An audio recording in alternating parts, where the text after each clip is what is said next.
नागपूरमध्ये रविवारी 15 डिसेंबर 2024 मुख्यमंत्री देवेंद्र फडणवीस यांच्या मंत्रिमंडळाचा शपथविधी पार पडला। यावेळी 33 कॅबिनेट मंत्र्यांनी आणि 6 राज्यमंत्र्यांनी शपथ घेतली। उपमुख्यमंत्री अजित पवार यांच्या राष्ट्रवादी काँग्रेसला 8 कॅबिनेट तर 1 राज्यमंत्रीपद मिळालं आहे। देवेंद्र फडणवीस यांच्या मंत्रिमंडळात अजित पवारांच्या राष्ट्रवादी काँग्रेस पक्षाचा विचार केला तर छगन भुजबळ, दिलीप वळसे पाटील यांसारख्या ज्येष्ठ नेत्यांना मंत्रिपद मिळालेले नाही। नागपूरमधील या शपथविधी कार्यक्रमात राष्ट्रवादी काँग्रेस, अजित पवार गट या पक्षाच्या 9 नेत्यांनी मंत्री म्हणून शपथ घेतली। 1. हसन मुश्रीफ। राष्ट्रवादी काँग्रेसचे ज्येष्ठ नेते हसन मुश्रीफ यांनी मंत्रिपदाची शपथ घेतली। कोल्हापूरच्या कागल मतदारसंघातून हसन मुश्रीफ सलग 6व्यांदा आमदार बनले आहेत। 1999 पासून सलग मुश्रीफ यांनी इथून विजय मिळवला आहे। यावेळी झालेल्या निवडणुकीत त्यांनी राष्ट्रवादी शरद पवार गटाच्या समरजित सिंह गाडगे यांना पराभूत केलं होतं। एकनाथ शिंदे यांच्या सरकारमध्येही ते मंत्री होते। त्यांनी यापूर्वी ग्रामविकास आणि कामगार मंत्रालयाचा कारभार सांभाळला आहे। तसंच ते कोल्हापूरचे पालकमंत्री होते। राष्ट्रवादीतील फुटी दरम्यान त्यांनी अजित पवारांची साथ देत शरद पवारांच्या विरोधात बंड केलं होतं। नंबर 2.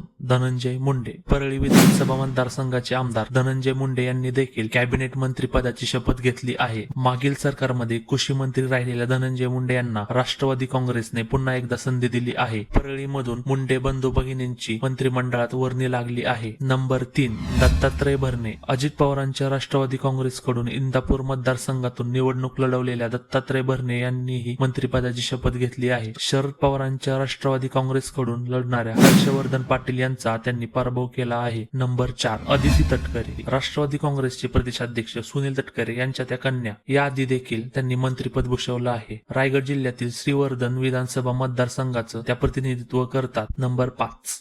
माणिकराव कोकाटे। सिन्नर विधानसभा मतदारसंघाचे आमदार माणिकराव कोकाटे यांनी देखील मंत्रिपदाची शपथ घेतली। माणिकराव कोकाटे यांनी अजित पवारांच्या राष्ट्रवादी काँग्रेसकडून निवडणूक लढवली होती। नंबर 6. नरहरी झिरवाळ। विधानसभेचे माजी उपाध्यक्ष नरहरी झिरवाळ यांनी राज्याच्या मंत्रिपदाची शपथ घेतली आहे। ते देवेंद्र फडणवीसांच्या मंत्रिमंडळातील प्रमुख आदिवासी चेहरा असणार आहेत। नाशिक जिल्ह्यातील दिंडोरी विधानसभा मतदारसंघाचे ते प्रतिनिधित्व करतात। नंबर 7. मकरंद पाटील। वाई विधानसभा मतदारसंघाचे आमदार मकरंद पाटील यांनाही मंत्रिपद मिळालं आहे। नागपूरमध्ये झालेल्या शपथविधी सोहळ्यात त्यांनी मंत्रिपद आणि गोपनीयतेची शपथ घेतली। देवेंद्र फडणवीसांच्या मंत्रिमंडळात सातारा जिल्ह्यातील 4 मंत्र्यांनी शपथ घेतली आहे। मकरंद पाटील हे अजित पवार यांच्या राष्ट्रवादी काँग्रेस पक्षाचे आमदार आहेत। नंबर 8. बाबासाहेब पाटील। लातूर जिल्ह्यात राष्ट्रवादी काँग्रेसचे पहिले मंत्री संजय बनसोडे यांच्याऐवजी आता अहमदपूर विधानसभा मतदारसंघाचे आमदार बाबासाहेब पाटील यांना मंत्रिपद मिळाले आहे। आमदार बाबासाहेब पाटील यांनी तिरंगी लढतीत अहमदपूर विधानसभा मतदारसंघातून सलग दुसऱ्यांदा ते निवडून आले आहेत। नंबर 9.